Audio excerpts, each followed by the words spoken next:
CrossFit Open season's upon us. Let's think of it as one real hard piece, over a 5-week period.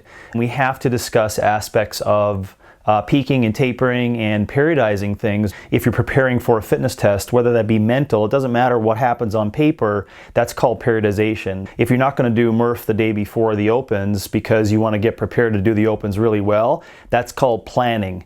And planning in general is periodization. The first thing I think about when we talk about peaking or tapering, there's one group that can really go in a high training volume and good intensity and walk right into the workout and do really well. We'll call them, high volume pre-competition. And so these individuals actually perform better when they're in periods of higher amount of work or intensity, and they can turn their central nervous system into a place where it's almost quote unquote dampened, so they're less anxious, they think less about it, as well as what's happening for every contraction is almost a better state of arousal that's required for the piece of intensity.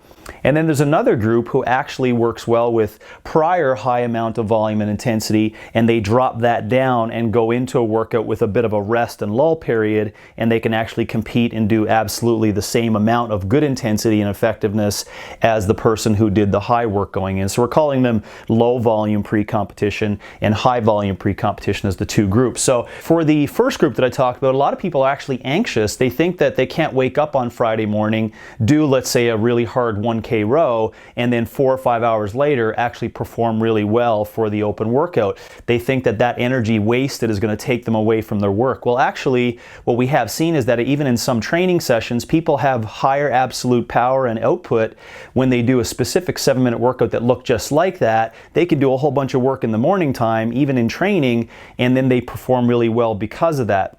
Whereas the other folks, I would say most times it's got to do with the balance of their nervous system, and they need to come down to the right kind of balance so that they can, pull all that energy that's required in order to compete in that really hot spot effectively. Second thing we have to consider is energy patterns within a day. We see that people have these adequate levels of cognitive and neuromuscular ability at times where the sun is getting highest. In some cases for your training, for number two, what I'm meaning is that you need to figure out where the best time of day is for you in terms of best output. You have to know where you feel, more robust, more cognitively aware, because you're going to have better neuromuscular stimulation at that period of time, and then you can also change up macros and food and hydration to allow you to go into that open workout at the perfect time. So the way people generally screw this up is that all of a sudden during the open season they change up what they've been doing for training all year. So they may have 2 days of the week where on Tuesday evening and Saturday evening they train and they always feel fantastic, yet they train on Monday and Wednesday and Sunday, and they forget to look at that those are mid-AM workouts and they're never really good. You need to know exactly where that time is, and the worst thing for you to do is say, oh, it's the Opens, so I'm going to do it on Saturday because everyone else is doing it. You haven't done it all year, and actually Saturday at 11 a.m. is not the best time for you in terms of how you feel. In most cases, for most humans, if you want to think about the sun, I would argue that something like 3 hours after waking, or 9 hours after waking, or 3 hours after sunrise and 9 hours after sunrise is probably one of the two best times you could look at. Number three, you have to know exactly what the workout could be. So if you see it on Thursday, you can manipulate food, you can manipulate your body weight relatively for a couple of days. You see the workout come up and you're at an area where you can afford to drop calories a tiny bit, lower the volume possibly that goes with it, depending upon how you feel with number one, and keep yourself lean in terms of the foods and light.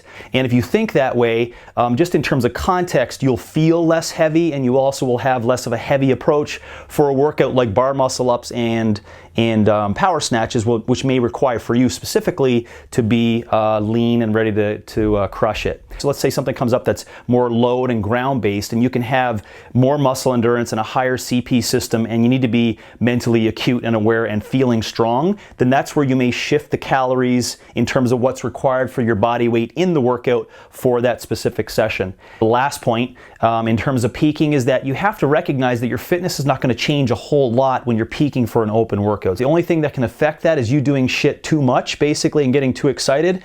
But there are levels of fitness that you can maintain and keep. And so what I like to say is to think about, especially if you're peaking per workout, is you want to do stuff that sharpens and refines the characteristics that are required within the open. Sharpening means that you want to go into that open workout feeling sharp, feeling fast, feeling accurate, and feeling like you can just jump in and anything's going to be placed in front of you and you have no issues about trying to get to your absolute max potential. And in order for you to set that up best, you need to recognize that being sharpened and refined coming in requires you in the off days to ensure you do the right kind of training, that coming into it is not going to really change your fitness at all, but it's going to set you up for success for that specific workout. Part 5 is also all the training that goes into that in the off season certainly sets you up for the big peak. Like we say, if you want massive peaks and massive max potential for you, for any specific kind of workout, there's got to be a big base and there's got to be some work put into that. So I hope you could take a couple of things, put into the workout, and best of luck with that.